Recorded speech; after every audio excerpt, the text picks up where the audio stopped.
everybody. Welcome to the BK Show podcast. This is episode number 35, and today I am joined by my friend Tyler Sickmeyer.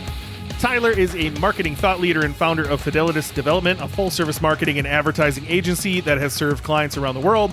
Tyler consults clients on marketing strategy and ROI measurement, serves on the board of Live Ventures, and brings high-energy keynote presentations to audiences across the U.S. He is also the host of the Lion's Share Marketing podcast.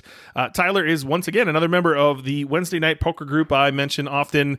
I play with a bunch of really cool guys, and so I wanted to get all of them on here and share their story and share some of their wisdom. So you've heard from TC Poole, Dave Charn, Tyler now, and Taylor Holiday, who he'll be back for round 2 in a couple weeks as well. A lot of cool people in that group, and I'm just happy that they can come on here and share some of their wisdom, and then I can share their story with you as well.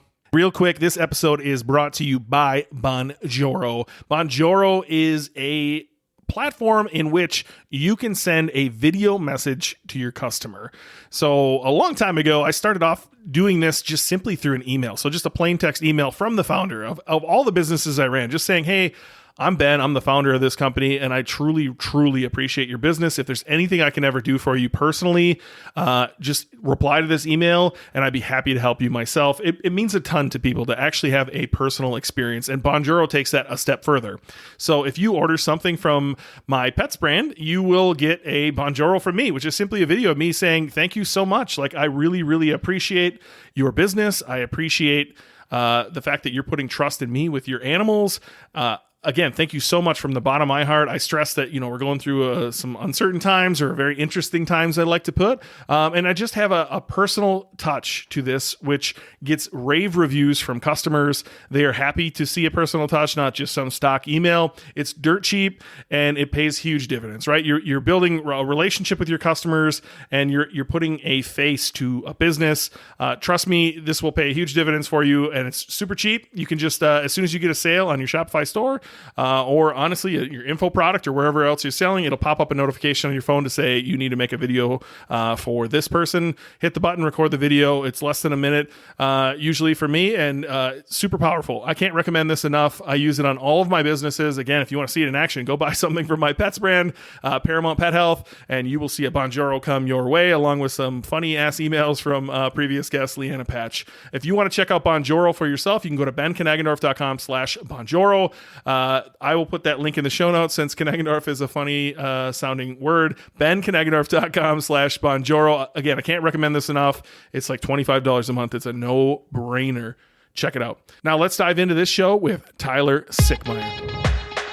Tyler Sickmeyer, welcome to the show, buddy. Hey, man. Thanks for having me. Once again, another Wednesday night poker guest. I don't know if my audience is tired of hearing of it. I feel like they should be because I don't shut up about it. And I've had, Taylor and TC and Dave on the show, and we've made some investments, and it really has taken up a large portion of my life and some of the things I'm into. So hopefully I'm not annoying anyone, because it's literally you. And then I think next week it's Taylor and Jeff Vogel are recording next week as well. So it's just a whole bunch of Wednesday night poker dudes coming up.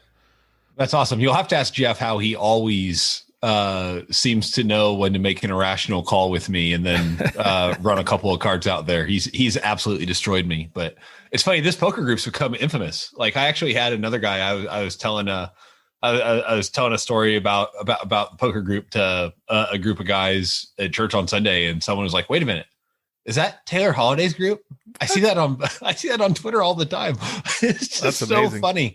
Like, the group has grown legs as a legend for sure. Yeah, but we've slowly become Investor 9, right? And you got left out of that. I genuinely want to know how you feel. Dibs, as we're recording this, they launched today.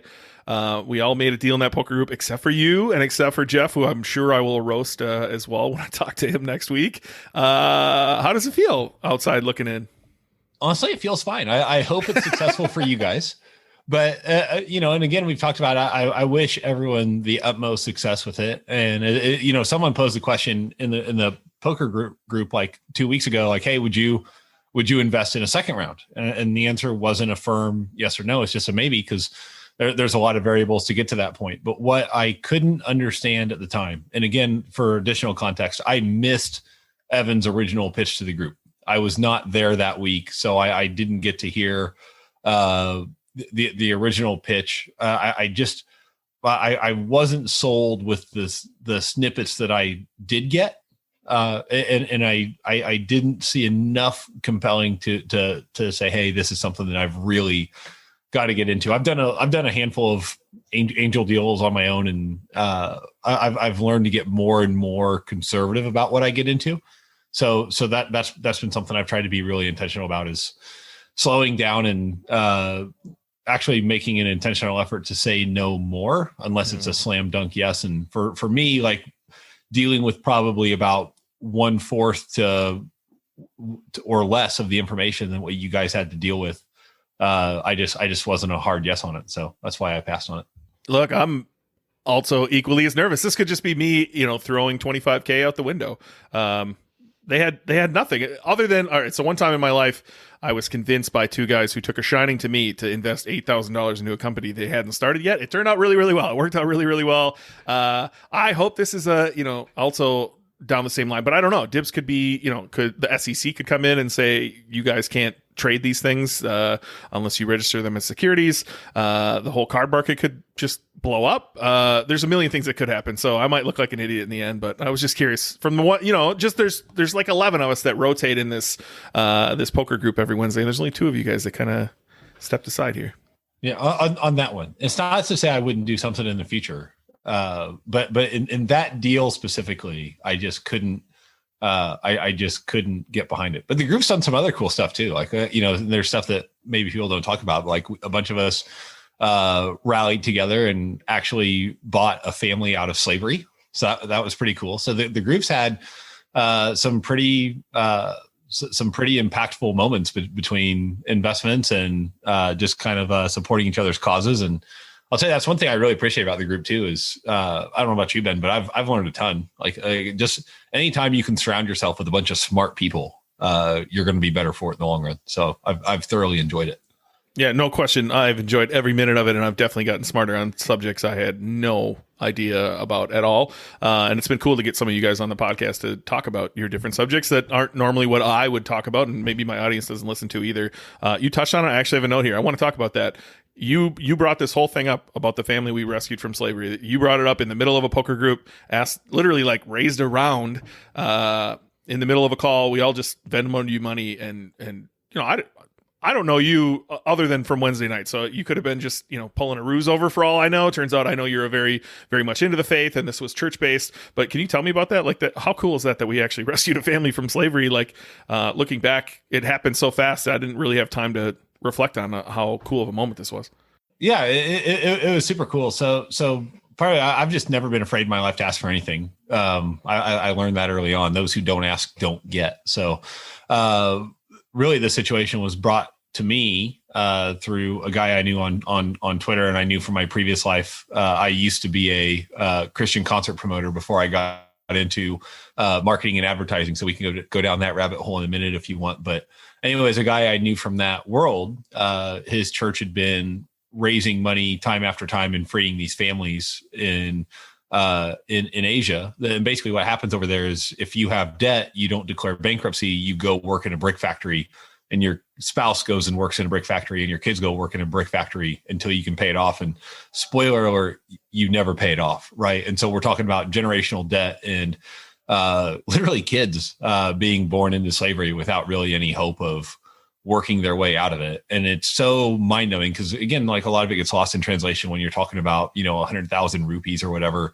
But when you convert that to dollars, it's like, hey, like for $1,500 to $2,500, like you can literally change the lives of 4 to 5 people forever. Like they're free. They have it's like the family we freed, they have a roadside fruit stand business now.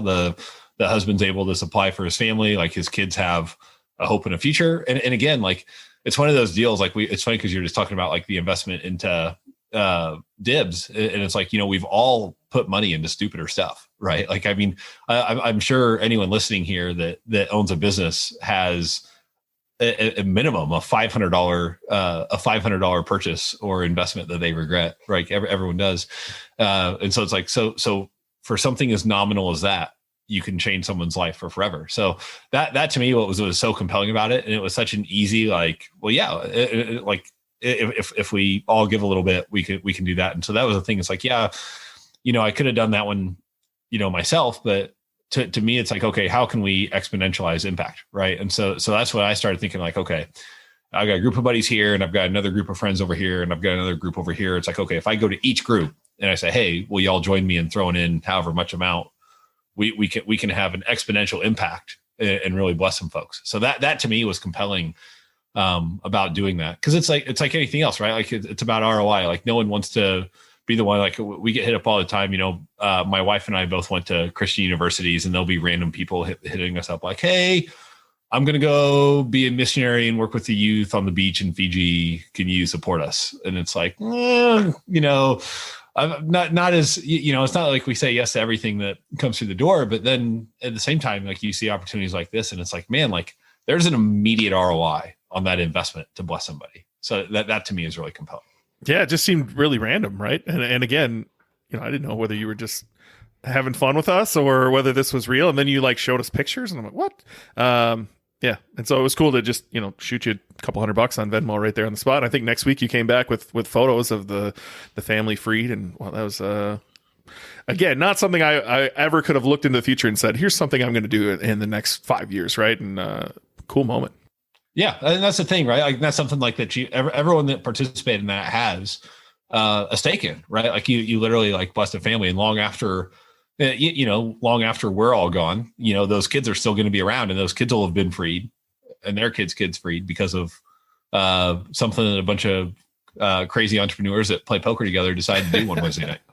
So, well, speaking of entrepreneurship, that's a great transition for me. I probably said in the intro that you're the CEO of Fidelitas.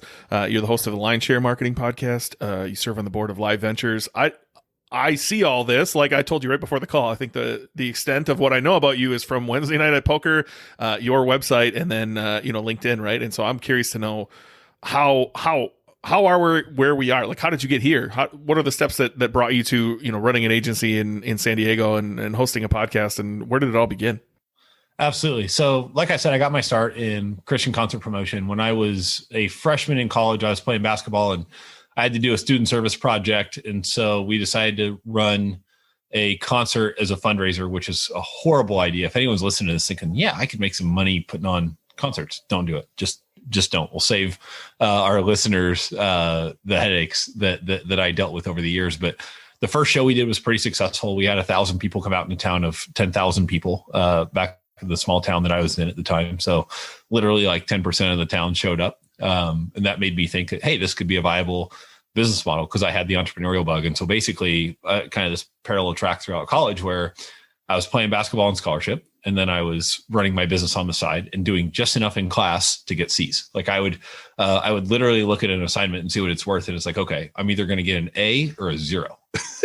And so I would just be selective in what I did with schoolwork and focus on growing the business. And fast forward to 2008, I broke my foot in what would have been my senior year of college and couldn't play. And my business professor was like, dude, you should just go run your business. And so I dropped out of school, and that's when the economy went to hell in a handbasket. And I didn't get hit as hard as some of my counterparts did, but it was enough to make me realize, if I wanted to gamble for a living, I could literally go and sit at a casino and play poker. And it's a lot less work than, putting on these shows, which is also essentially gambling for a living. And so I got into consulting other promoters because I gained a reputation. I was the first in the industry to use text message marketing, which back then was like super simple. Like there was none of the SMS marketing or stuff that we do today. Like it was literally like, hey, you can text a code word into a short code. It's a shared short code. And then later on the brand or the artist can send a message back. So it was like we were like the first brand to use it. They had like Taylor Swift and the Portland Trailblazers, and they had a lot of celebrities on it early, and a lot of musicians had jumped on it early, but not brand side. And so we were the first ones to really treat that almost like an email list and build that aggregated list out that we could use on a per market basis. And also just by happenstance at the time, Facebook was only open to college students, and I was the only promoter doing national shows that was still in college. So I was the first promoter in the Christian music industry to use Facebook to market shows because I was the only one able to at the time. How does it turn from a school project into your actual business? We saw the money come in off the first one, and then we figured out, okay, we can do something with this. And so I literally started driving down to Nashville like 4 times a year and meeting with agents and lobbying for them to give us shows. And we just started to scale. Right. And so we were bootstrapped, and we had some wins and some losses, and, maybe calling it a business would be generous, because it never like had to support me full time. Right. Because keep in mind, at the same time, I'm a scholarship athlete. So I'm able to do I'm able to take some liberties and basically work for what was the equivalent of minimum wage, building this business, because I didn't need to pay a mortgage. I didn't need to do, I didn't need to pay for a lot of things that, an adult has to pay for when they start a business. So I had some financial leeway that way to get it up off the ground, but that's where it started. And, so was the first one like sponsored by the school? Like they handled a lot of the stuff for you because you're doing a project, or? No, we did everything. We did everything. The school was hands off. Like it was all us. We took all the risk. Might have fibbed a little bit about having some investors to get them to give us this show.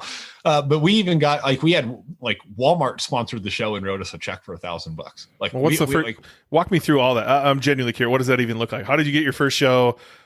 Where does the money come in on both sides? I'm curious the mechanics of it all. Oh my gosh. Concert promotion is such a backwards business model, because basically the promoter guarantees the band an upfront amount. So for example, let's just say, for example, if you were going to book Drake today, his guarantee might be $1 million for a show. Right. And so Drake's getting that $1 million, whether you sell one ticket or sell out the arena.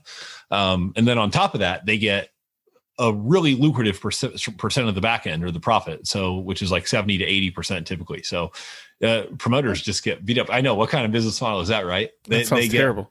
Yes. Horrible business model. Again, that's partly why I got out of it, but so that's how I got started. Hold on. I gotta break this down, because I want to make sure it makes sense to me. Right. So we'll call it Faith Plus One, because I'm a huge South Park fan. So Faith Plus One is coming to town. You've convinced Eric Cartman to do a show in, you're from Illinois, right? So we'll just say Chicago. You've convinced Eric Cartman to bring Faith Plus One to Chicago, and Eric is guaranteed, we'll just say $50,000 to come do the show. Walk me through the rest. How do you recoup that $50,000? How do you secure an arena? You're glazing over this like it was no big deal, probably because it was 2008 and it's, and it was your beginning, right? But this sounds awesome. I want to hear about it, even if it sucked and it didn't make you money. So negotiate. I mean, the arenas were actually the easiest part, because they'll rent the arena to anyone that'll sign a contract and put down a deposit. That's the easiest part. What does an arena cost?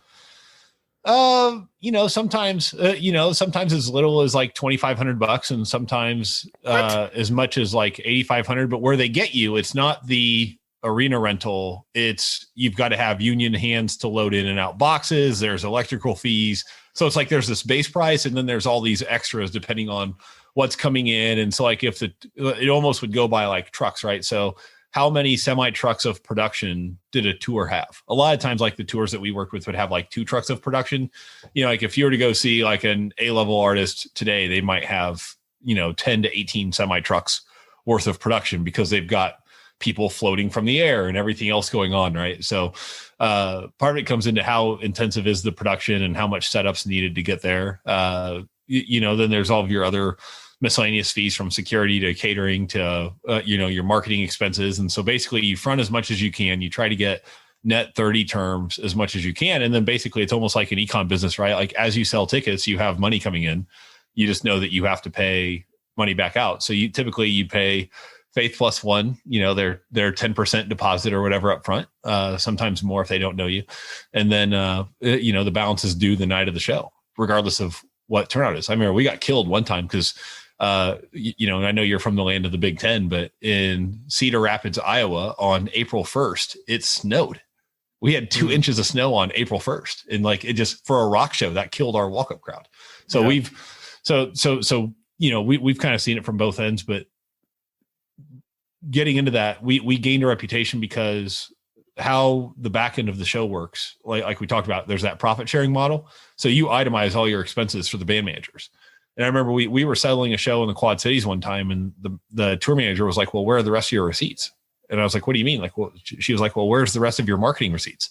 I was like, this is all we spent. And she's like, you got this many people here and only spent that much. So we were spending half as much as our counterparts in other markets, but having just as good turnouts. And that was because of the efficiency of the digital marketing side. We were so far ahead of the game, and that led into consulting other promoters. If you're good on, is that enough detail on that? Because I want to pivot. I got a story for you. It is. Go for it. Yeah. Okay.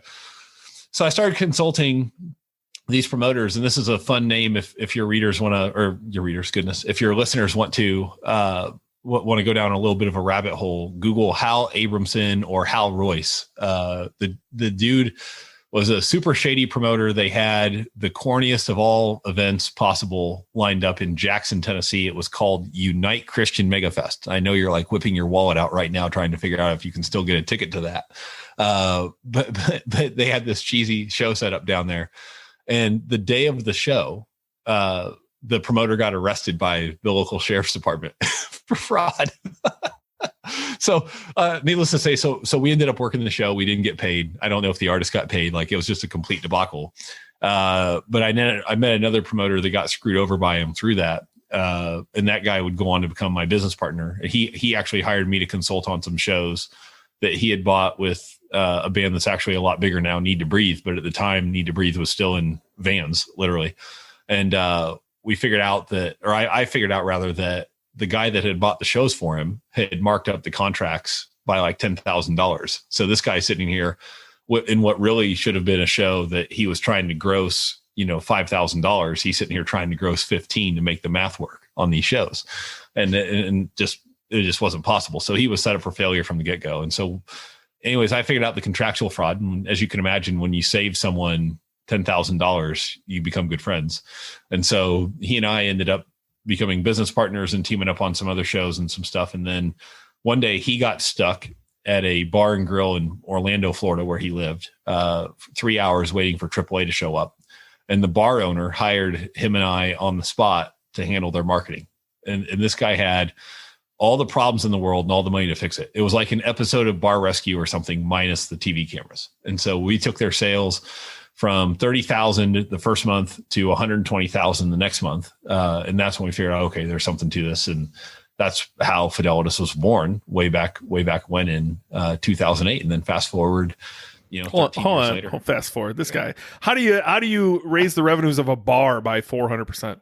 Oh my goodness. So when I say they had everything wrong with them, I mean, they had everything wrong with them. But one of the first things we did, we put in a $20,000 sound and light system. So now all the local bands that were playing down the street wanted to come play there because it was the best venue. We revamped the menus. This was back when FM radio was still a thing. We had Clear Channel DJs eating their food on the air 3 times a day. We had billboards, like billboards in Orlando, which is about priced like billboards out here now.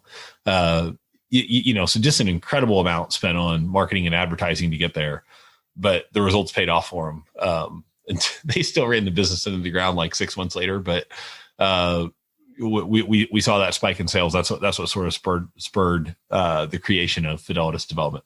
I don't know anything about Fidelitas. Now, I've heard you talk marketing. Heck, you even mentioned like working with Kyle Gibson, a former Minnesota Twins pitcher, on his charity. I don't know anything about it. So walk me through what is Fidelitas? Like, talk me through some of the clients you've worked with. As far as I know, you do a lot of cool shit. So I hope you have some stories to tell. Thank you. We do for sure. So like I said, Fidelitas is a full service agency headquartered in San Diego. We've got a sister agency in Boulder, Colorado that just specializes in high volume paid media. So for higher budgets that are trying to figure out how to scale. So like if you've gotten to a point where you're spending, 20 to 50K a month or 50 to 100K a month, that's usually where most brands stall out. And they can't figure out how to scale past that to continue growing the business through paid media. And that's where we come in, is to help them get through that on the scaled side. So that's our Boulder team. But in addition to that, obviously we've got a team that does PR. We've got a team that does e-commerce work and web work, retention marketing, social media campaigns, the full gamut. Some of the clients that we work with that your listeners might know, American outdoor brands, so a whole house of brands under that, like Crimson Trace Optics. We work with Caldwell Shooting Supplies. We work with outside of the shooting sports space. We work with, like we said, about 40 Major League Baseball players. So there's a fun story there. We've Worked with some pro athletes and some other spaces as well. We work with some direct to consumer brands and some e-commerce startups. So a little bit of everything, both large and small. So it's been fun. But that's the 30,000 foot view of who we are and what we're doing. And I'd say our thing, there are a few agencies that operate this way, but not many. Our big thing is just focusing on being that strategic partner. So rather than selling in 1 or 2 or 50 services, really honing in on hey, how can we serve you? Let's complement what you're already doing. And then how can we help take you to the next level and actually produce a return on your investment into this relationship with us, right? Because I think too many people try to burn and turn that quick client. They've got them for 6 months, they burn them out and they move on, right? So we try to do things a little bit differently and focus on building that brand loyalty, which Fidelitas is actually Latin for loyalty. So that's actually where the name and the brand came from is, we try to build brand loyalty for our clients.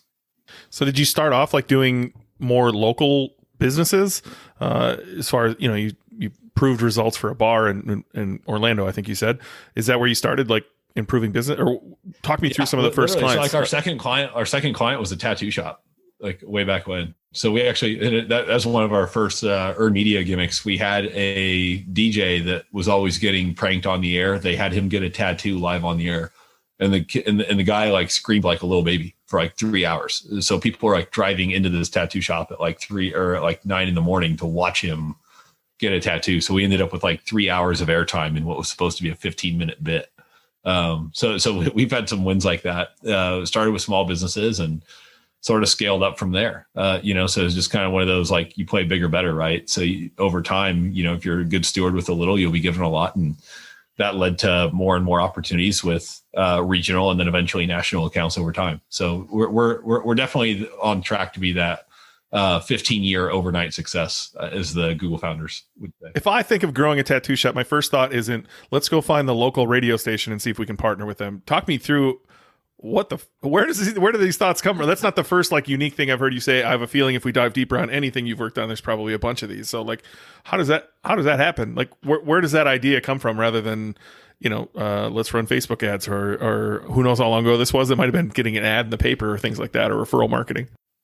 Man, honestly, that's my God-given gift is I can pull an idea out of my butt pretty much on the spot for about anything. I can usually pull something out that's pretty outside the box or unique. And I think it's just because I've got a different approach because I wasn't brought up at, the Harvard University marketing program or a more traditional way of thinking about things. We've always tried to look at things outside the box and figure out, okay, I get this is how everyone else is doing it, but what can we do that's going to grab attention? What can we do that's going to cause people to, if we're talking about ad creative, what can we do that's going to get people to stop scrolling and pay attention and engage? If we're talking about getting people to open an email, what's that unique subject line that's going to grab someone's attention, or the unique campaign?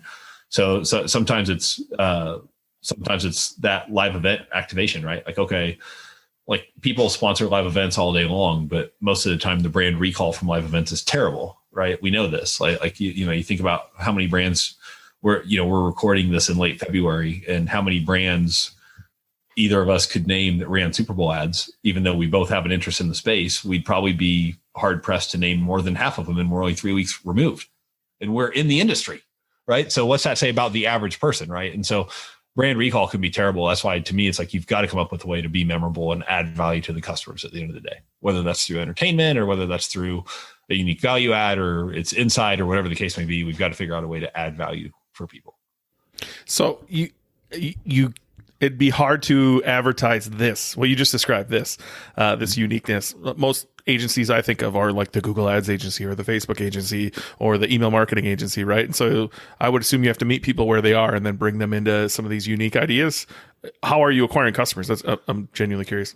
Absolutely. A lot of it's relationships. A lot of our stuff is still inbound. We get referrals. We go out and build relationships. I've got a sales team that does outreach for us as well and goes out and builds relationships. One thing that's been helpful over time for me, I learned a couple of years ago, I was in a pitch for a frozen desserts brand that I won't name here. And I knew we were up against one other San Diego agency. And so I geared our whole pitch around and they were 10 times our size. And so I geared the whole pitch around hey, this is why we'd be a better fit for you and the value that we can bring to the table. And so I geared the whole pitch that way. And then I found out like a week later, like, hey, you guys were really great. You were our second choice. Our first choice was Gary Vee because we heard him speak on stage and he's awesome. So we're going with Gary Vee. And we didn't even know Gary Vee was in the pitch or that VaynerMedia was in the pitch. Right. Like, so, or I'm like, I would have like had something for that. But at that point, actually, and losing that business was the best thing that ever happened to me, because at that point, I basically just said, F it, I'm getting on stage. Like clearly, like this is important as far as building authority. And it's worked out really well. I've been blessed to speak at conferences both across North America and in Australia, and really sort of build the personal brand that way a little bit. And inevitably, if you have that platform, you have a chance to build relationships. The podcast works the same way. It's all about building relationships with folks and positioning yourself as an expert in their area of need. And then the opportunities tend to present themselves. Help me understand that, like getting on stages in the first place. Feels like we're going in a million different directions, but I don't care. Like, I just want to ask, I'm just curious about a lot of parts of your story. And so like I saw on your, TylerSickmeyer.com that you spoke at Traffic Conversion. Actually, the year I was there, I'm sure we ran into each other. That conference is insane to me. There's way too many people there, way too much going on. Way too many rented Lamborghinis too. But that's a whole. It is weird how the one, like, I don't know what direction we'll say north side of the building where you walk out to the beach. That's all it is. Lambo. And you're like, are these all rented? That's they're all rented. Yes. Hilarious. But you've been on a bunch of stages, man. How do you even get on all of these stages? How does that translate into business? Obviously you can see what Gary's doing. There's not many Garys in this world, right? Yeah. So, but you took the same approach here, trying to have your own personal brand and see how that leads to business for your agency. How do you get on these stages in the first place? Yeah. It's funny. My first gig, a client got me, because she happened to be on the committee for planning this. And so I ended up getting, talk about spoiled. This is not how it will go most of the time, but my first gig was a paid gig. And I was a co-keynote for 1,000 people. And at the time I used to be really like anti-deck. Like I'm not going to go up and just read off a PowerPoint for an hour. And so I went no deck, and I'm like, man, I was so rough back then. But I cut my teeth with stuff like that. And even stuff like, it's almost like the artist or the music artist that like starts off like playing shows in his basement for like 15 people. Right. So, I mean, I can't tell you how many times like I've showed it up for nightmare events, like several years ago when I was getting started with, there'd be 15 people in the room. Or my favorite, there was a conference in San Diego, so home for me. I was the only speaker after lunch. I was the closing keynote on the last day. And everyone's just like, after lunch, they were like, it's sunny and 70 and we're in San Diego. Deuces. And so like this conference, like I spoke to like 15% of the conference. Yeah, everyone was gone.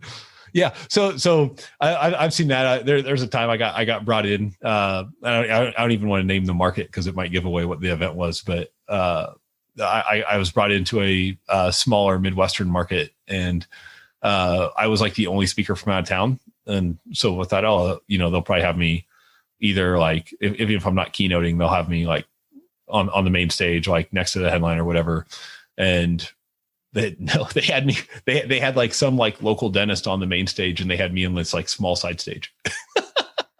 And so there's some really like humbling stuff. Like I still had a packed room and it was great, but like the point is like you start off with like super, super small audiences, and like sometimes there's not even a stage, or sometimes they're just like shoveling their faces full of food while you're talking, and you just got to roll with it and roll with the punches. And we've talked about this because that's one thing we're working on at Fidelitas right now, is building the brands of some of our core teammates that have a desire to do that.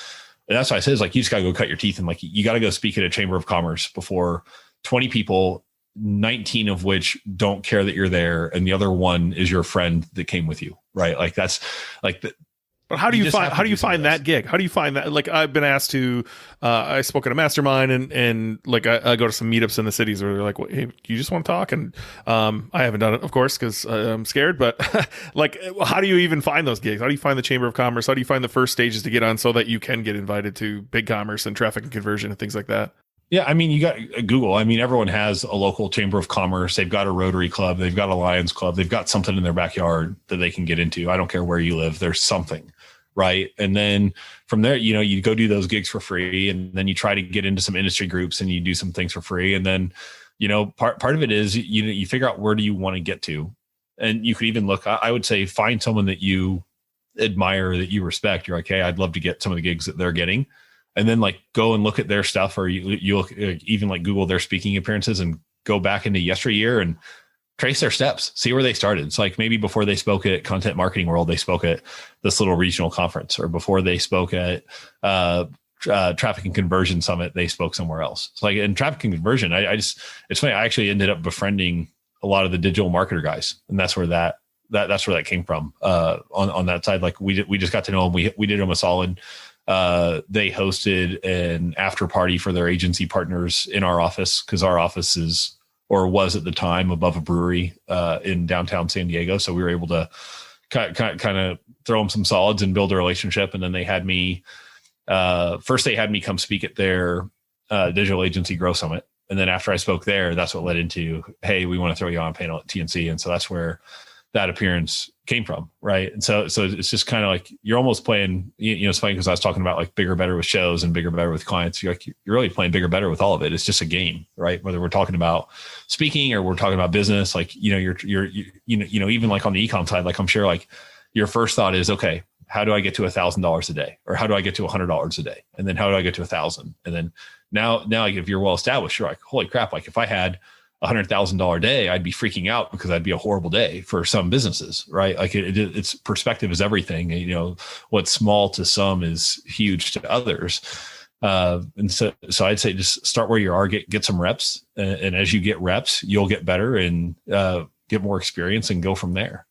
So are you talking about the same thing, or you got to re-up content, every 6 months, every year? Like, how often are you rolling the same presentation? Is that like a year long? Is it like a concert tour? You're going on stages for a year and running the same thing, or how does that work? I try, but no, most of the time they want something customized for their audience, and that's fine. So I know most of the time, the conference planner, they don't want the content that you just gave at another conference 2 weeks before.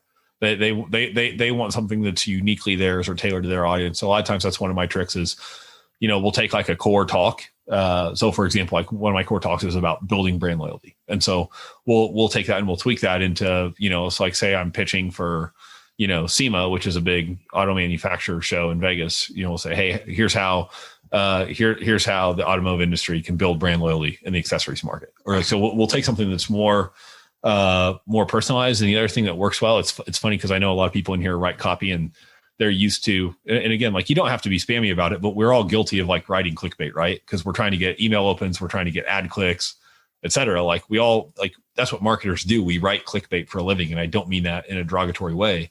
Well, it's the same way when you're naming your talks, right? Like, listicle titles, like 5 ways you can do this, or 3 ways to avoid the pending doom of X, or whatever, like anything you can do that makes it sound like there's 1, key takeaways, and 2, it's going to be a highly engaging and entertaining topic. That tends to work pretty well. That's like, I've been very fortunate. There's one group outdoor retailer that's had me back. They've probably had me at like 80% of their shows for the last 3 or 4 years. And my first foot in the door there was we co-presented with Google, back when Google still allowed their employees to do that. And then I guess one of their Google reps said something that they shouldn't have, that like caused an uproar in the SEO industry. And so they like put the kibosh on the whole program. But at the time, that was our foot in the door, and we received great reviews from everyone that came. We had a packed house. And so ever since then, outdoor retailers kind of had, we've got a real unique relationship with them where they're like, hey, like, what do you got for us? Like they're just like, hey, like pitch us an idea. And so usually what I'll do is I'll give them 2 or 3 ideas, and they'll be like, hey, let's do that one. And then we'll go custom build something for them that's going to add value. And that's my big thing. Like whenever I speak, I just want to make sure that we add value to the people we're talking to, much like we would a marketing campaign, right? Because if we can add value and give people a great experience, and I like the term edutainment, right? If they learn something, but they weren't bored to tears while they were learning it, that tends to be a great experience for everyone involved. So how do you shift between industries like that? You just said you don't seem like a car guy. How do you write a presentation about adding value to car accessories? A lot of it, or like research, brand retention. Yeah. What do you walk me through that if you could? Yeah. So for example, we look at, industry trends. We find specific examples of what's working and not working in their respective industries. Cause everything's different, right? So how we would market one of our clients in the accessories market is not how we would market one of our clients that sells gloves or cold weather gear, right? So everything we do is tailored to that specific client, both from a marketing and advertising and strategy standpoint, as well as for our talks. And I think that's part of what makes Fidelitas so unique, and why, I know there's a guy, I think it's Drew McClellan, that talks about agencies tend to either be artisan bakeries or Wonder Bread factories, right? And we're very much an artisan bakery in how we do things. It's harder to scale that way, but the value is greater with what you get. The product is greater with what you get, and you get to do more fun projects that way, in my opinion, than if you just burn and churn, like, hey, here's your Google Ad starter pack for $9.99. You get X, Y, and Z, and they're going to sell the same package 1,000 times. That's a great model for folks. I don't want to knock it, but we operate a little bit differently on our side. And it's the same with speaking, right? So we tailor everything we do, whether it's from our content or whether it's from a strategy standpoint, to that unique audience and what they're trying to accomplish. So there's a lot of research that's done. Some of it by me, some of it by our interns. We go do a lot of homework before we present anything. We want to make sure that we're actually adding tangible value that they can take away and act upon. My head is relating it to other presentations I've seen everywhere, where it's somebody in the industry saying, here's what's working for us, right? And so if you're not in the car industry, are you writing this presentation as if you were saying, if I was in the car industry, here's how I would market it, and you're pitching that as like... Yeah, I mean, we try to stick to things that, like, we've got our core niche areas that we work in, right? And so the e-com game stretches into the car industry from that standpoint. And so I think the other thing they need, Ben, is they need to hear voices that don't just live and die and breathe that industry all day, every day. Because you get into that echo chamber where everyone's just running back the same ideas time after time. It's like there's a group of big box farm and home stores akin to Tractor Supply that still rely on circular flyers and inserts in newspapers.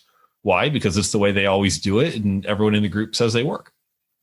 Does that mean that's the best use of ad dollars? Probably not, but that's the approach. And slowly but surely that group's actually coming out of that. But that's the danger. If you don't have anyone else showing you another way or showing you opportunities outside of the way you've always done it, there's not a lot of opportunity for growth there. So I think it's important to understand an industry, but I don't think it's important to just say, hey, we only work with X either.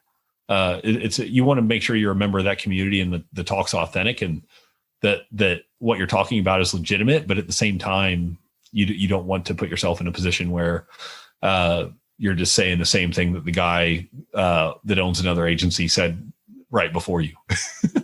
So what are you doing with your employees? You said they want to go on the same track, so you're just putting them on stage representing your company, but it helps build their personal brand. Absolutely. So and not every employee wants to do that, right? But for the ones that do, or for the ones that have an endeavor to do that, like, we're putting them through, there's courses that we've invested in over time, that we've learned some tricks. So we kind of have a system for building it out and what that looks like. And so we try to roadmap out, like, Susie Q, like, what's your end goal? Like, where do you want to get to? And then once we figure out what that is, we can reverse engineer, okay, what's the best path to get you there? And how can we do that in a way that benefits you and benefits Fidelitas at the same time, right? Because I would love, I love, who Dave Ramsey is by chance? I do, yeah.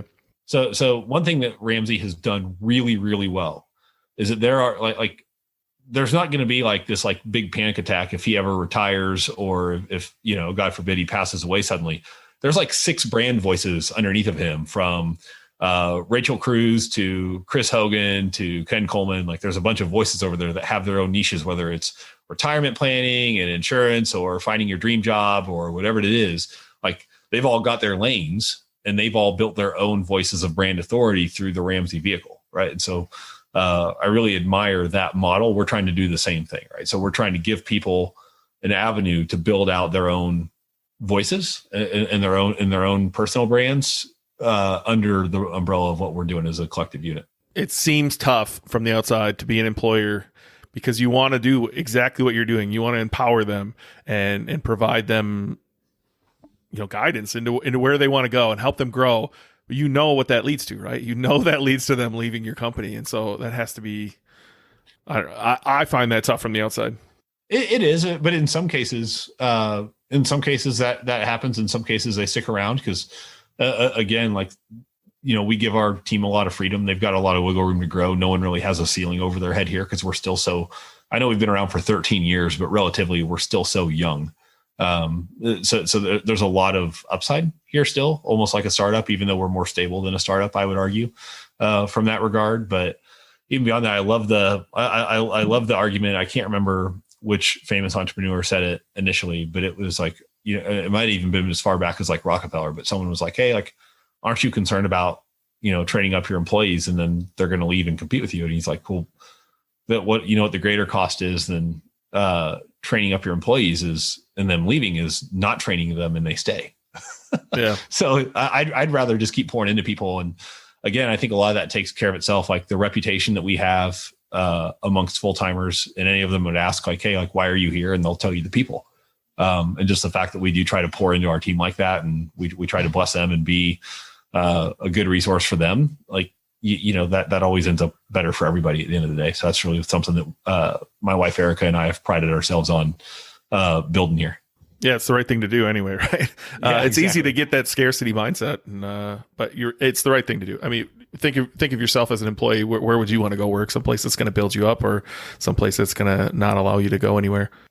That's exactly right. I mean, even with our internships, right? So our internships are unpaid, but we tell them, it's like, look, like, one, you set your own schedule. If you want to work 5 hours or 40 hours a week, you tell us, we'll make it work. Tell us what you want to learn. We're going to make sure that you get that. We're going to make sure that we do things for them, like take professional headshots and give them resume coaching. I just found out, unbeknownst to me, like my digital marketing manager just coached up one of her former interns, and she just got a job after doing interview prep with her former boss from her internship here. And she hasn't interned here for like 4 months, but she came back and did interview prep with her former boss here. And so now she's got a job. So like the ROI that we're seeing for these kids that come through the program and work with us is incredible. And like that to me is far more important than whether or not someone makes $12 an hour or $15 an hour or whatever in the moment. It's like, okay, like that's cool, but can we set you up for success long-term? Right. So that's one thing we really try to hammer home, is making sure that we add value and give these kids skill sets and assets that better position them to succeed. So sometimes we'll even do stuff like, I'll come out of a train wreck interview when we're hiring, and I'll just pull all the interns aside from what they're doing and be like, hey, look, the person that was just in my office is not getting the job. Here's why. And we'll say, so whatever you do when you go interview somewhere, whether it's here or our competitors or whomever, or brand side, like, don't do these things. Like, don't show up late. Don't make these sorts of comments. Be confident in yourself. Have your crap together. Like, it's like, this is stuff that the colleges aren't teaching these kids, and so we try to make sure that we go out of the way to make sure that they put their best foot forward, and so they do seize the opportunities. And I would argue that the percentage of our kids that come through the program that end up getting a desirable job versus working at Starbucks or working in the mall after they get their degree is pretty high, because we do make that effort to pour into them. And it's the same with our full-timers. Well, I think that's awesome. Taylor, our mutual friend Taylor, I believe they have a phrase of like, helping make their dreams come true or something of that sort. Sorry if I screwed it up, Taylor. But like, it sounds like you're doing the same thing, and it's admirable from afar, honestly, for both of what you guys are trying to do. Thank you.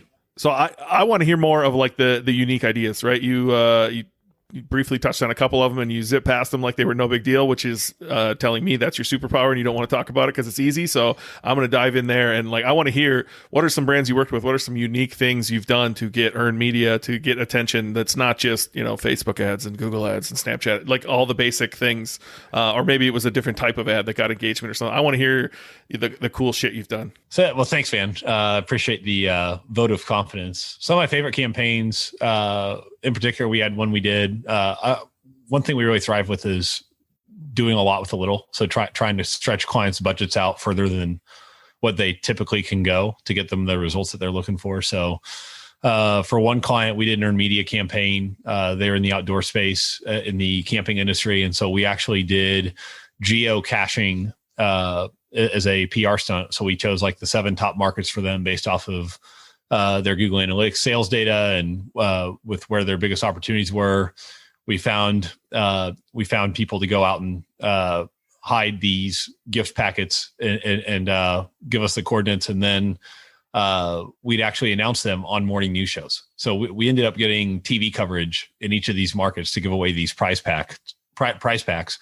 We got some newspaper coverage, but they got somewhere in the seven figures of impressions for basically giving away $700 worth of product. So what company is this? Are you able to say that? I can say that one. That was a tent company called Lightspeed Outdoors that we did that for. So they're like hiding tents?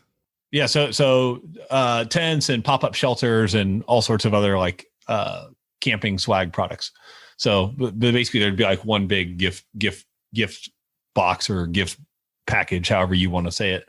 Left. It's like we put one like in San Diego. It was like next to Petco Park, in the park at the park. And so then we just leave it there with a note, hey, congratulations. If you found this, it's yours. Be sure to tag us that you got it. And so we got some social interaction with it. We got all sorts of coverage online. And then what we did was we did a different city each day, and we'd announce it on the different social channels. So we got a lot of traction for them with that. Another campaign that we did, sometimes it's not even about like the creative of the campaign. It's just about the approach with what we did. So, we took over a $3 million paid media budget for a retail chain that I can't mention. And when we took it over, we noticed the other agency was operating pretty lazily and just taking a commission without really doing any work or thought process into how they were placing the buys. And so they were buying radio in poor radio markets. They were buying TV in places that didn't make sense. And so they'd be paying a premium for over the air TV when they could get away with hitting, 60% of the people on cable for 20% of the price. Right. And really honing in on who they're trying to hit. And so we revamped the entire media plan on the fly in about 8 weeks. And we ended up, and this client was doing 9 figures of sales. We increased same store sales year over year by 6%, and we saved them $300,000 off their ad budget. So like this, just money back in their pockets that we were able to redeploy to other things. And probably just came to an approach. And even the stuff that we knew we wanted to keep, we basically just went in and said, yeah, that's great, but you're going to charge us 20% less for the same thing now, or we're going to go somewhere else. And because we were the new agency, we were able to say that. I don't know if the old agency could have said that at that point, nor were they motivated to, because they had to work twice as hard for their commission check. So even sometimes just taking a unique approach to things or being willing to negotiate a little bit harder for a client can generate huge returns, even if it's not necessarily, any sort of jaw-dropping creative. And, there's been times where we've done some fun TV commercials, try and find a couple on YouTube and give you guys some links to share. But, where we try to really get bang for our buck creatively with what we put together for the client and put together stuff. Like we actually showed a rough cut of a new spot for a D2C skincare product to the client yesterday. And their response was, wow, that looks like a Super Bowl ad. Like, that's awesome for us to hear, because it was a run and gun budget. Like it was a very small budget. I promise. I don't know if you could have bought a regional Super Bowl spot for what we spent in production on this spot. And for the client to say that, like that's really cool for us. So we're always looking for ways to help clients make the most of what they've got to work with.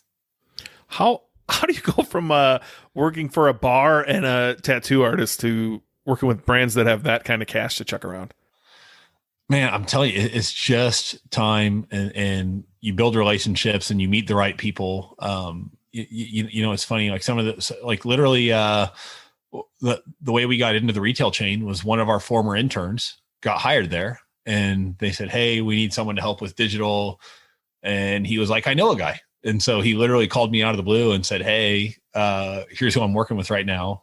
Could you help us? So that's one of the times where an internship from yesteryear came back to benefit us. Other times it's, relationships made over time as we travel from as we travel from, show to show, or if someone sees me on stage, or if we're out networking somewhere. It's just all relationships with a lot of that. So that's where 90% of it comes from at the end of the day. Yeah, but there's got to be some sort of level of imposter syndrome on your end, right?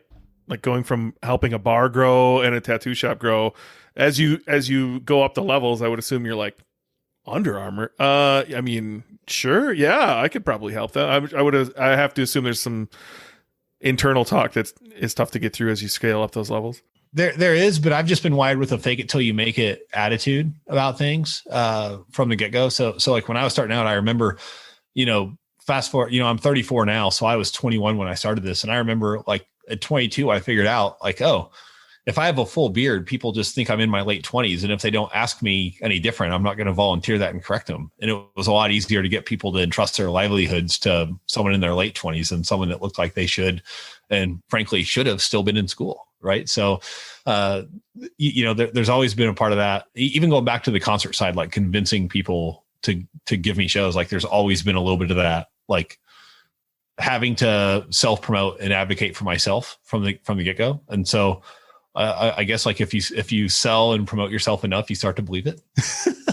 So don't get me wrong. Like I'm incredibly blessed to be where we are. And, we've been given so much more than we deserve. And that comes down to opportunities too. And, we just try to make the best of every opportunity we're given. And I really do believe in stewardship. And if you do well with a little, you'll be given a lot. Right. And so sometimes it all comes down to, again, did you meet the right person? Did you build rapport with them? Do they trust you? Do they understand that you know what you're talking about and you're going to bring value to their business and help them grow? And I think if you've got the right idea, the rest of it takes care of itself. Right. And from an imposter standpoint, to me, if anything, that works in your favor because you just work harder, right? Like you figure out, okay, like I've got to make sure like this is a once in a lifetime opportunity, or there's a good chance I shouldn't even have this gig. So I got to bust my butt to make sure that it sticks, or to make sure that we deliver with what we said we're going to do. So it's almost like that. I'm trying to think of the entrepreneur that does that all the time. Like that whole, like you go in and it might've been Richard Branson. I think it is Richard Branson, but the whole, you go in, sell it, and then come out and figure out, okay, how are we going to deliver for these guys? And then not only how are we going to deliver, but we don't want to deliver something half-assed. How are we going to deliver 120% of what we just promised them so that they want to come back and use us again? And when these folks inevitably move on to their next gig, they want to use us there too. So that's pretty much our approach to everything at that point. Is we always want to make sure we over deliver, and the rest tends to take care of itself. So are you just one final question about your agency? Are you running like the typical agency stuff? Like a brand comes on, or like these big brands, do they still operate the same way these small D2C brand do? Like if I wanted to go hire somebody for Facebook ads, I'd go find an agency, they would run my ads long term. So are you doing that for these big brands, or are they coming to you for these projects of like a commercial, or like how can we get the most PR around something that's about to happen? I mean, it's both, right? So I mean, we've got publicly traded companies that we run their entire organic social media for. And then we've got others where we're doing small one-off projects or different pieces here and there, just depending on what their needs are. Part of it comes down to, and even going back to the size of the company, even if you're publicly traded, that doesn't necessarily mean your marketing size is one size or another. We've seen very small bloated marketing teams, and we've seen very lean, even starved marketing teams at very large organizations where it's like, hey, like, we're here for the marketing meeting. Is your team coming? And they're like, I am the team, And so it really does just vary by organization. And then, what we try to do is we try to be a good partner. Is it's like, okay, look, like I know that we do everything, but we're not going to talk about everything. Like, let's figure out, where are you strong? Where do you need some help? And then how can we be a good partner and help you shore that gap and make you look good to the people that you report to? Because that to us is being part of a good partner, right? Like it's not just about like, hey, can we stay in our lane and stay out of trouble and make sure the CFO never asks too many questions when an invoice comes in? But like, no, like how can we be a great partner for you and help you get to where you want to be? And I think if we're helping our clients as individuals, in addition to helping the brands, like that's really tough to compete with. So that's one thing we really focus on. So I would say the majority of people listening to this aren't working for big brand companies in the marketing department. That they're small. A lot of them are like from the high ticket dropshipping world, so like retailing high ticket items, or they have their own brand. You can see behind me, I have my own pets brand as well. And like I want to know, after working with these companies that have big budgets, I'm sure there's a lot of bloat there that you see. But what on the good side? What would you transition from those big brands to down to these small brands? Like what lessons can be gleaned from there? I'd say the biggest thing comes from the data, right? Because even if you look at just like one lane, like Facebook ads, it could take a smaller brand with a budget of, say, we'll just say $10,000 a month. Like it's going to take them a lot longer to get out of the learning phase with an ad campaign than a big brand that has, 10x or 100x that budget to work with. So I'd say just being able to tap into the fact like our team has 300 million in paid media management experience, right? So the fact that we can tap into that experience at a large level and understand like, hey, what worked for this big brand will work for this small brand if we scale it right and if we execute well. Being able to apply those lessons for them and save them the learning pains, right? Because a big brand can throw $50,000 as a trial balloon at something, and if it tanks, like there's like, okay, well that didn't work. So we'll take that out of the P&L, and you can work with this much next time and try this and see if that works. If something tanks, it's cost 50 grand for a small business, I can bomb their year, bomb the business, right? So I'd say just being able to take the lessons learned at a higher level and apply those to smaller businesses and enable us to be even better stewards of their resources, that tends to work out well. Yeah, I'm being selfish. Literally, what are those lessons as a small business owner and people listening to this show? Like, what are some of those lessons that you can take from those big companies and pass on to the small guy? Yeah, I'd say so. A couple things. One mistakes that we see, and I'm sure Taylor and some of the other agency guys that that run good shops. Like, that's the sad thing, right? For every and I'd like to think we're a good shop, but it's like for every shop like ours or like Taylor's, there's a lot of people that are snake oil salesmen and don't do things the right way, right? But ideally, you're running with someone that's structuring your campaigns well, that they can explain what they're doing and why. And I think that's one of the things that big brands get to take advantage of that small brands don't, is the insight and the strategy. Because ideally, like everyone talks about, well, why would you hire an agency? Well, ideally, they're able to employ more talented people than you're able to employ, because you can't afford a high salary specialist position when you've got 17 moles to whack in your game of whack-a-mole of perpetually trying to run and improve a business, right? You need someone that can not just write email copy, but do some design work, ideally fulfill orders and handle some customer service too, right? If you're a small e-com shop, you need someone that can wear 4 or 5 hats. Versus agency side, we can have someone look like their only lane is paid media, and they're just paid to be really, really good at paid media. They understand other facets of the business, but that's the lane that they live in. And so ideally, if a smaller D2C business or an e-com business is working with an agency that's working with big brands, they're able to take some of those insights, things like having a well-structured ad account, cycling through creative often enough, and be like, look, like we can tell, like when our clients don't run through creative, like, performance drops here. And so we can tell them with accuracy, like, hey, like this campaign is going to work for at the rate you're spending. This campaign is going to work for a month to a month and a half before we burn out your audience. And we can say that with accuracy because we just saw the same thing happen in 3 weeks for a big brand based on the rate of spend, right? And so I think there's a lot of different insights like that. And even some of the workarounds that we're seeing, like, hey, sometimes we can connect the dots. Obviously with iOS 14, there's some attribution issues going on for everyone with paid media. So being able to connect the dots between what's really working and what's not, and what that looks like, and being able to say, hey, we know you can't afford a 6-figure analytics contract with somebody right now. So we can just speak to general trends like, hey, here's what we're seeing. So typically, if Facebook's telling you this, you can typically account for X, Y, and Z on the back end and get to where you want to be. Right. And again, with smaller brands, that's not perfect. That's not 100% accurate down to the pinpoint. But if they don't have the budget to invest to get to that level of accuracy, it's a lot better than where they'd be without it. Right. So that's where we try to do the best we can for the clients in their specific set of circumstances.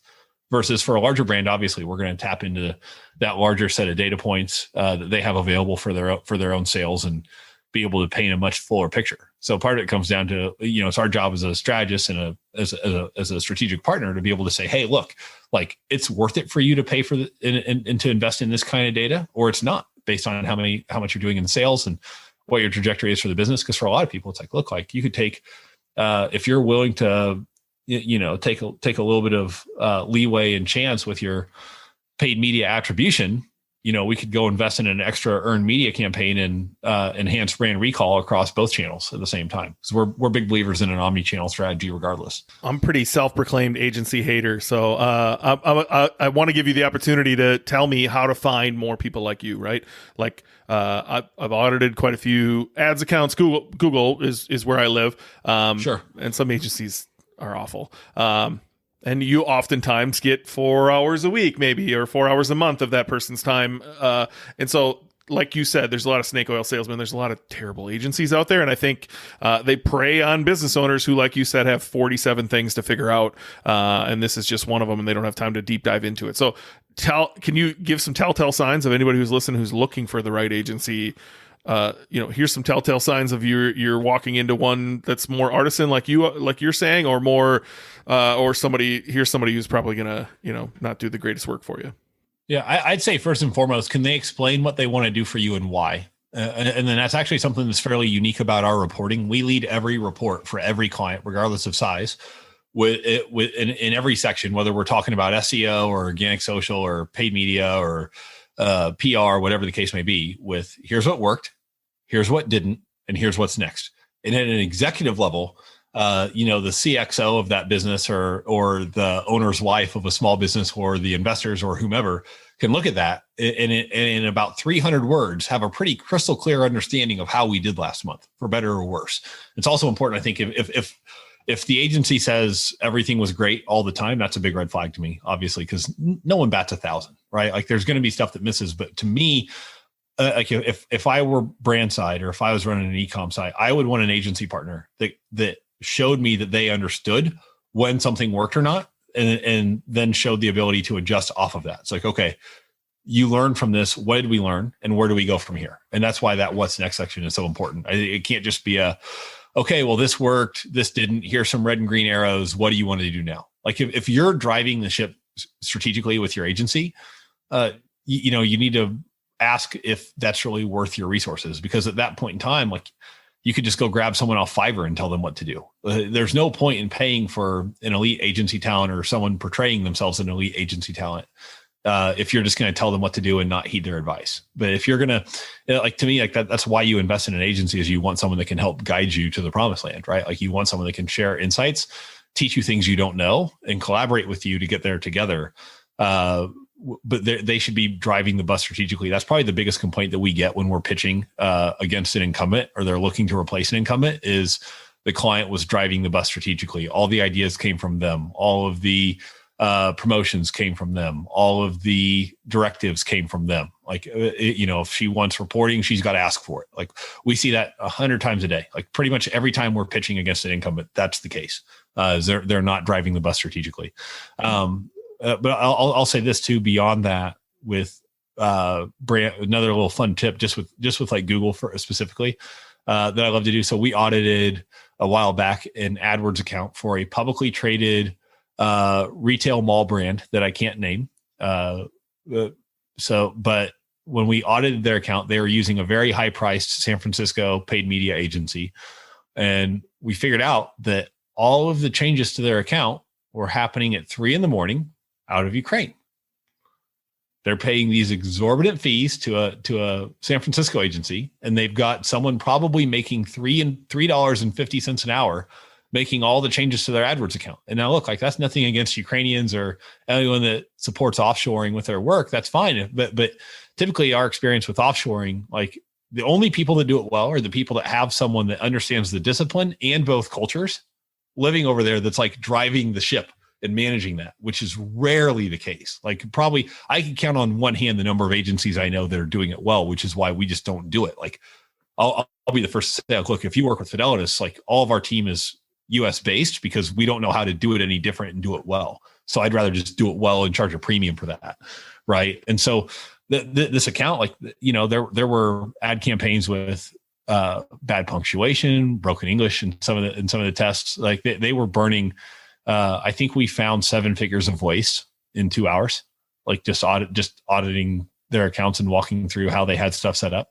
So, these are large companies with resources. So I know for a fact the same thing is happening to smaller businesses and brands. And I hate that for them, because unlike these publicly traded companies, they have less leeway to give, right? Like if you get screwed over like that, like that could put you out of business, literally. Like I can't stand it. But that's sort of the world we live in. So I would say pay attention to your change history. If you've got someone running your account, how often are they in your account? What time of day are they in your account? Where are they logging in from? Like pay attention to that. Like you should know. I think you're driving home a point for the other side, that is that too many people that I've consulted with they go hire an agency and they're worried about it, right? How do I pick a good one? But as soon as they hire the agency, it's almost like that subject is out of their mind. They're not paying attention to this either, right? And so I would say, a lot of maybe the fault is on some of the business owner side too, of them not actually following up, them not paying attention, just assuming they hired a good agency who's doing good work. Well, and that's just it. I mean, and we've got clients too that don't read our reports, right? Like everyone does. And that to me, it drives me crazy. I'm like, you've got to open these. Like I told one guy 2 weeks ago, he asked a question. I'm like, do you read the reports your account manager sends you? Because like, that's the thing. And with us, the way we pitch, the account manager that will handle the account is involved in the pitch process. So there's like this seamless handoff of, hey, here's what we promised to do. Here's who's going to make sure that we deliver on that for you. And that relationship there needs to be a constant. And that's something else actually that we insist upon for our clients is a weekly check-in call. I'm like, look, like it can be 10 minutes. It could be a, hey, how's the weather up there? You got anything? Nope. We got anything? Nope. Okay, we're good. And sometimes there's some cat herding going on to make sure that logistically we've got what we need to be successful. But we just never want to be at that spot, given that the majority of our clients are on retainers where, we get to the last week of the month and it's like, oh crap, what do we do for so-and-so? Or they get to the first of the month and they get an invoice from us and they're like, crap, what do we have Fidelitas do this month? Or what they do? Like, we never want to be in that spot. And I think that's why we excel at client retention is because we take that attention to detail. We make sure we're communicating with them and that they're bought in with what we're doing with their resources. I'm just glad I know you and Taylor and my friend Corey, or I would have like so much hate for agencies. Like I really didn't like them until I met a few good guys, right? I met so many bad guys. I saw so many agencies who were just, like one in particular that worked with a ton of people I've worked with. They would slowly like reduce the hours of the day you're advertising, just anything to make their numbers seem like they were improving month over month while they were shrinking your footprint the whole time, right? And so I've been pretty outspoken against that agency, but like I'm glad to meet some good folks out there. Like I said, Corey Warren was on the show a few episodes ago. Taylor Holiday was on the show. Glad to have you on and like bring the good name back to agencies. Thank you. There are a good number of us out there that know what we're doing and do it well. But man, there's a lot that don't. So I'd say if you're not sure that the person you're talking to knows what they're doing, you should definitely talk to a few more people and see. Like there's no harm in that. I'm not a big fan of like the people that go around and like harvest ideas. We've certainly been there where, we pitch, great ideas and then they go to the bigger agency and say, hey, can you execute these? Right. Like, you never want to be in that spot either, so be a good client because people remember that. But on the other hand, though, it's never a bad idea to make sure that the strategy you're pitching is solid and sound. I like the ones that are out there sharing too, right? So Taylor has youradmission.co or youradmissionco.com. I'm not sure. Your Admission. Look that up with Taylor Holiday. I'm pretty sure that's just a training model for his employees for Facebook ads. It's incredible what he has. He's offering over there. And you have a podcast, right? And so I wanted to touch on the Line Share Marketing Podcast. How did that get started? And just sell my audience on listening to another podcast. Absolutely. Well, I'll say this. If you like marketing dad jokes, if nothing else, just listen to the first 30 seconds of every episode. The first couple, I think we did it at the tail end like a stinger, but after like episode 5 or 6, pretty much every episode, we're over 108 or 9 episodes in at this point. Every episode has a unique marketing dad joke. So we have not had to run any back. So that's our claim to fame. But honestly, we have really smart people on. That's been our big thing. And we try to, my goal with every interview I do, and I'm sure you're the same way. I love like your approach of, doing these long form interviews because it gets the good nuggets out. Like you talked about, or what we refer to as the last 10% of the truth from a perspective standpoint. It's the same thing. Like our goal is to get people to say one time during the interview, wow, that's a good question. So whether we've had, it's like we had the CEO of WD-40 on and, he's, obviously that guy does media interviews all day in his sleep, but if I can get him to say one time, wow, that's a good question. That's really good. Right. Like, so at that point we've made them think we've had them uncover something that they haven't shared in another medium or platform before. And so we try to make sure that we ask questions that actually add value. It's not just a fluffy, like self-promotional thing with hey, like, what do you have to sell or what's your course or whatever, right? Like we actually want to get into some meat and potatoes and give people tangible takeaways. And that's like my goal. Like we actually end every episode with like a one key takeaway question. Like, hey, like if everyone like hit the snooze button through this podcast and just heard this one thing, like, what would you want your one key thing to be? And the reason we do that is, like, hopefully, like, if someone invests, anywhere from 20 minutes to an hour and 20 minutes of their time to listen to an episode with us, that they get at least something out of it, right? Something that helps them grow their business or helps them think about things a little bit differently. So if we can help people that way, that's a win for us that's a win for us at the end of the day. So is it all like tactical? I've listened to a few episodes. Really, when I first met you, I was just like, who's Tyler? And threw you up in the headphones for a couple episodes, but I haven't been an avid listener for sure. Like, what is it about? Is it tactical marketing things people can take away and go implement in their business? You're talking the CEO of WD-40. That's a pretty huge guess. I would assume he doesn't know exactly what's working in his business on a day-to-day structure. So walk me through like an example of. So sometimes we talk through more like the customer experience. A lot of it's at a high level, right? Because we're sensitive to the fact that we have everyone from founders and CXO level employees to interns and people looking to get into marketing listening. And so our goal is to speak at a high enough level that everyone can follow along, but ideally, regardless of your skill level, there's a takeaway in there for you somewhere, whether that's about clicks to bricks attribution, or whether it's about where things are going with AI, whether it's about we just had a guest on who specializes in Amazon, so we did a deep dive into Amazon. Ideally, everyone, regardless of their level of salesmanship expertise on Amazon, has a takeaway there if they're looking to get into the Amazon channel, some ways to go about troubleshooting different things there. So our thing is like, look, like, not everything's for everybody, and that's okay.